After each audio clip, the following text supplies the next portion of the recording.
अस्सलाम वालेकुम नाजरीन, मैं हूं बिलाल ज़फ़र कनाडा से। डे 1 में आपको मैंने 1 बेड अपार्टमेंट फॉर रेंट दिखाया था। डे 2 में मैंने आपको smallest 2 bed apartment for rent दिखाया था। डे 3 में मैंने आपको उससे कदरे बड़ा 936 स्क्वायर फुट वाला 2 बेड अपार्टमेंट फॉर रेंट दिखाया था। डे 4 में मैं आपको टाउन हाउस का विज़िट करवा रहा हूँ। इसको देखने के बाद तो हमारे होश ही उड़ गए। मतलब इसका कोई मुकाबला नहीं था पिछली तीनों वीडियोस में मैंने आपको जो घर दिखाए थे उनके साथ, क्योंकि इसको आप घर कह सकते हैं।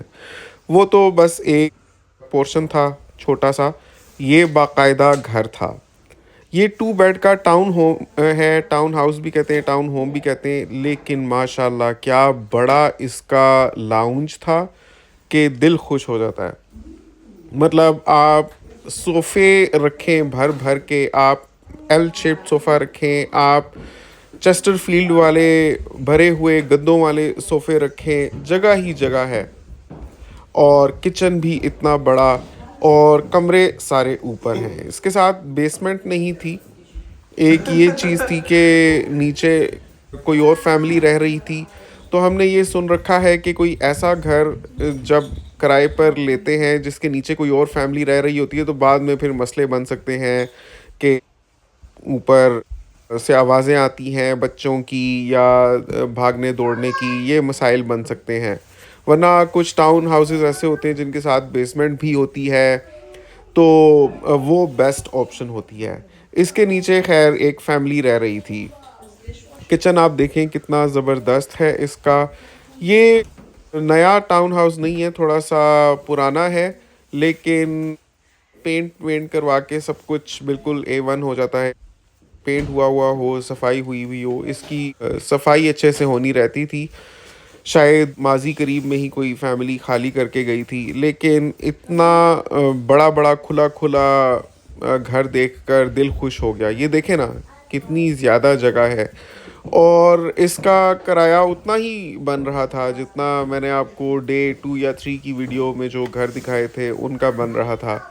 मतलब हम सम आप समझेंगे टोटल, वो तो खैर डिपेंड करता है कि आपकी कितनी यूजेज है गैस इलेक्ट्रिसिटी वगैरह की, लेकिन 2700 से 2800 तक इसका किराया बन रहा था। लेकिन इसमें भी कुछ नेगेटिव पॉइंट्स हैं, वो मैं आपको अभी बताता हूँ। लेकिन ये पहले आप बेडरूम तो चेक करें, कितना मज़े का ये बेडरूम है। और अभी ये छोटा वाला बेडरूम है, इसके 2 बेड्स थे जिनमें से ये छोटा बेड था। और खिड़की से बाहर के नज़ारे और रोशन खुला ज़बरदस्त मज़े का। सेंट्रली हीटेड होता है वो, तो खैर सभी घरों का एक ही सिस्टम है। यहाँ पर अटैच्ड वॉशरूम्स, इसका तो डन इतना बड़ा था। अभी आपको मैं दिखाता हूँ। तो अगर आपको नक्शा समझ नहीं आया, वैसे तो आ गया होगा, लेकिन मैं फिर भी एक्सप्लेन कर देता हूँ कि हम नीचे से सीढ़ियाँ चढ़कर आए थे। तो फर्स्ट फ्लोर पे आपने वो बड़ा सा लाउंज और किचन देखा था। फिर उससे सीढ़ियाँ चढ़कर आए तो सबसे पहले लेफ़्ट हैंड पर ये बेडरूम था। बेडरूम के साथ ही अटैच्ड वॉशरूम है, मैं आपको अभी दिखाता हूँ। यहाँ जो टाउन हाउसेस होते हैं उन सबका यही सिस्टम होता है कि कमरे सेकंड पोर्शन में होते हैं, और फर्स्ट फ्लोर पर सिर्फ किचन और लाउंज वगैरह होता है। ये देखेंगे इसके साथ वॉशरूम है, यहाँ पर शावर लगा हुआ है। अभी मैं दूसरा वॉशरूम दिखाऊंगा, उसमें टब लगा हुआ है। यहाँ से आगे आते हैं तो ये मास्टर बेडरूम है। ये देखें माशाल्लाह कितना बड़ा है, कितना खुला है। इतनी जगह हो तो बंदा चले, अगर पैसे पे कर भी रहा है तो एटलीस्ट ये सेटिस्फेक्शन होती है कोई वैल्यू फॉर मनी मिल रही है। ये देखिए यहाँ पर टब लगा हुआ है, ऊपर से शावर भी। वैसे मुझे टब नहीं पसंद, कौन ही लेट कर बात लेता है। हाँ, बच्चे शायद बाथ बॉम्ब्स के साथ जो छोटे छोटे बॉल्स मिलते हैं खुशबुओं वाले, उनके साथ एंजॉय कर सकते हैं, लेकिन मुझे पर्सनली वो ज़्यादा अच्छा नहीं लगता। देखिए इसका ये वॉक इन क्लोजेट भी था, और क्लोजेट के अंदर भी रैक्स लगे हुए हैं, और कितनी ज़्यादा जगह है। मतलब क्लोजेट अपने आप में एक कमरे की तरह था। ये समझ ले कि 5 फुट बाई 6 फुट का क्लोजेट था, वॉक इन क्लोजेट। और उसके साइड पर ये रैक्स हैं, तो यहाँ पर आप अपना लगेज भी रख सकते हैं। लगेज खैर आप इधर ना रखें, अगर इस घर में आप मूव होते हैं ना तो लगेज आप उधर रखें जिधर मैंने आपको वॉशर और ड्रायर दिखाया था, क्योंकि उसके साथ मैकेनिकल रूम सा था तो उसमें जगह ही जगह थी। तो आपके जो सूट केसेस होते हैं, क्योंकि आप ज़ाहिर है मूव करते रहते हैं विद इन कनाडा, भी पाकिस्तान से आए हैं, आपके पास होंगे सूट केसेस, तो वो आप मैकेनिकल रूम में रख सकते हैं। अभी आगे जाके मैं आपको फिर से वो दिखा दूंगा। लेकिन ये जो मास्टर बेडरूम है इसका साइज़ दूसरे बेडरूम से भी बड़ा था। साथ आपको वॉक इन क्लोजेट मिलता है और बड़ा सा वॉशरूम। और ये देखें इसका डैन, इसको बोलते हैं डैन। इसको आप डैन समझ लें, एक तीसरा कमरा समझ लें। एक ऐसा कमरा था यहाँ पर आप एक ट्विन साइज़ बेड रख सकते हैं बाकायदा, मतलब समझ लें कि ये 3 बेड की तरह से था। वैसे कुछ लोग इसको अगर घर से काम करते हैं, वर्क फ्रॉम होम करते हैं, तो ऑफिस स्पेस की तरह भी यूज़ कर सकते हैं। मुझे तो बहुत पसंद आया ये घर। सबसे ज़बरदस्त बात इस घर की ये थी कि वो सामने यहाँ पर बस स्टॉप भी है और ये घर मार्केट से भी करीब है और मस्जिद भी ज़्यादा दूर नहीं है। मतलब आइडियल है मुसलमान फैमिली के लिए। तो मुझे तो हर लिहाज से बड़ा ज़बरदस्त लगा ये वाला घर। देखिए डन है, साथ ही ये मास्टर बेडरूम है। तो अगर आप वर्क फ्रॉम होम करते हैं तो बस कमरे से आप निकलें और वर्क स्टेशन पे बैठ जाएं। वहाँ से आप ब्रेक्स में इजीली अपने बेड पर जाकर थोड़ा सा रेस्ट भी कर सकते हैं। ये अब मैं सेकंड फ्लोर से फर्स्ट फ्लोर की तरफ जा रहा हूँ। तो जो बेसमेंट के साथ बने हुए टाउन हाउसेस होते हैं वहाँ आमतौर पे ग्राउंड फ्लोर और फर्स्ट फ्लोर होता है, साथ बेसमेंट होती है। तो यहाँ पर फर्स्ट फ्लोर और सेकंड फ्लोर का ये टाउन हाउस है और जो ग्राउंड फ्लोर है गालिबन उसमें मैं गया नहीं, लेकिन उसमें पता नहीं क्या बना हुआ था, लेकिन एक और फैमिली रहती है तो वो चीज़ मुझे ज़्यादा पसंद नहीं आई यहाँ की। एक और जो था वो गाड़ी खड़ा करने का मसला था। मतलब सिर्फ एक गाड़ी खड़ी करने की जगह है। अब इतना बड़ा घर अफोर्ड करने के लिए दोनों बंदों को काम करने की ज़रूरत है। वर्क फ्रॉम होम का कल्चर अब ख़त्म होता जा रहा है। जैसे जैसे कोरोना का ज़माना चला गया तो अब ज़्यादातर जॉब्स के लिए लोगों को बाहर ही जाना पड़ता है। तो बाहर आप नहीं मैनेज कर सकते जब तक 2 गाड़ियां ना हो। तो यहाँ पर दूसरी गाड़ी खड़ी करने की जगह नहीं थी, बस एक ही गाड़ी आप खड़ी कर सकते हैं।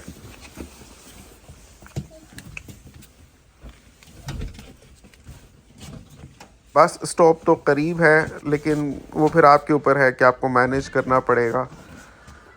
तो अगर जगह होती 2 गाड़ियां खड़ी करने की तो बहुत ज़बरदस्त था। वैसे ये नक्शा हमें बहुत पसंद आया, जगह बहुत खुली थी और उस हिसाब से जो किराया था, इसी टाउन हाउस का किराया जब हम कनाडा आए थे ना उस वक्त अभी जितने किरायों पे मिल रहे हैं उससे भी 200 ऊपर रेंट होता था। अभी कुछ इमिग्रेशन में ऐसी चेंजेस हुई हैं कि थोड़े अवेलेबिलिटी ज़्यादा हो गई है तो किराए थोड़े से कम हुए हैं।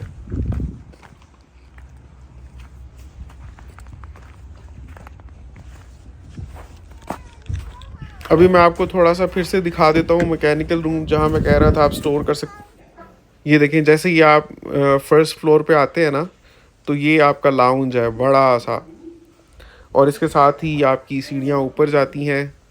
तो लाउंज के एक साइड पर पूरा किचन बना हुआ है और किचन के साइड पर मैकेनिकल रूम है। इतनी जगह हो तो चलें, आप उतना किराया देते हैं तो समझ आती है कि आप रह भी तो अच्छी तरह से रहे हैं। ये इतनी जगह थी कि एक बड़े साइज़ की फैमिली बासानी यहाँ पे रह सकती है। मतलब 7 से 8 बंदे, वो आपके ऊपर है आप कैसे मैनेज करते हैं, शायद उससे भी ज़्यादा बंदे रह सकते हैं। ये मैकेनिकल रूम है, इसी में नीचे वॉशिंग मशीन और ऊपर ड्रायर रखा हुआ है। तो यहाँ पर काफ़ी जगह है एक्स्ट्रा चीज़ें स्टोर करने की भी, और पीछे से बालकनी भी है और वो सामने बस स्टॉप है और फिर ये किचन।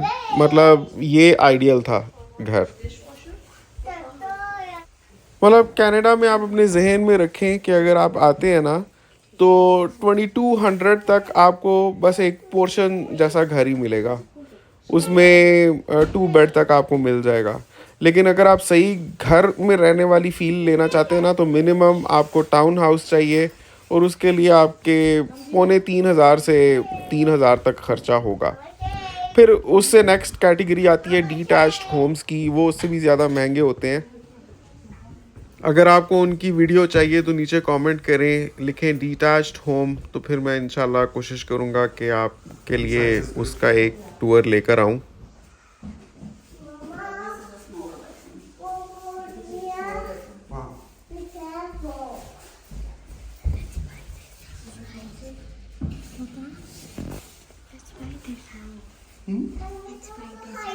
You like this? जोहा कहती है बाबा लेट्स बाय दिस हाउस। अब मैं क्या बताऊं, बाय करने का क्या है यहाँ पे।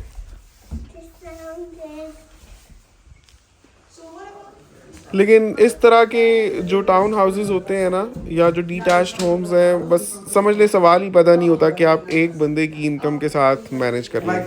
On the main. घर के जितने अफराद हैं उतने ही जॉब्स करें, मिल भी जाती हैं जॉब्स, बहुत जॉब्स होती हैं यहाँ पर। पता है मसला ये होता है कि बच्चों के साथ मैनेज करना बड़ा मुश्किल होता है।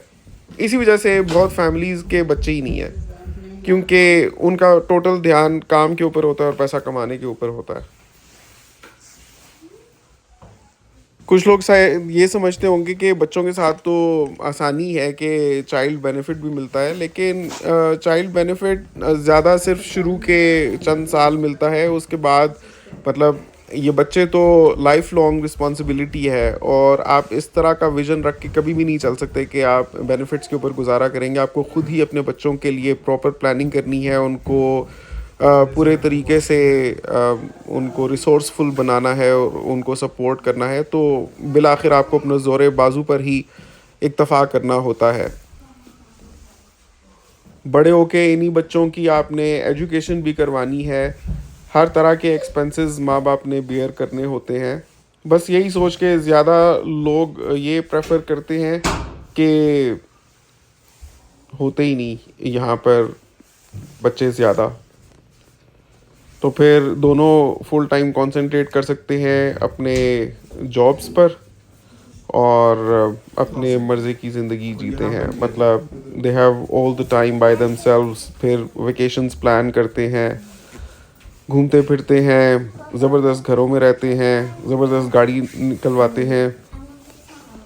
मतलब लाइफस्टाइल चॉइसेस है ना, आपकी अपनी मर्ज़ी है कि आप किस तरह का सिस्टम रखना चाहते हैं। I am not judging anything, I am just telling के रिवाज क्या है। लेकिन इतना खैर मैं समझता हूँ कि एटलीस्ट इंसान की ज़रूरत है। This is the. You saw this? मुझे तो ये बहुत पसंद आया। आप बताएं आपको कैसा लगा ये टाउन हाउस। नीचे कमेंट्स में अपनी राय का इजहार ज़रूर कीजिएगा, और आपके ख्याल में कितने बंदों की फैमिली ज़्यादा से ज़्यादा इस तरह के टाउन हाउस में रह सकती है। नीचे कमेंट्स में नंबर मेंशन करें, 5 और 7 और 8 और 3, whatever you think। So it's a 2 bed plus den. चलें व्यूअर्स, अब आपसे मैं इजाज़त चाहता हूँ। दुआओं में याद रखिएगा, चैनल को ज़रूर सब्सक्राइब कर लें। अगली दफ़ा तक के लिए अल्लाह हाफ़िज़।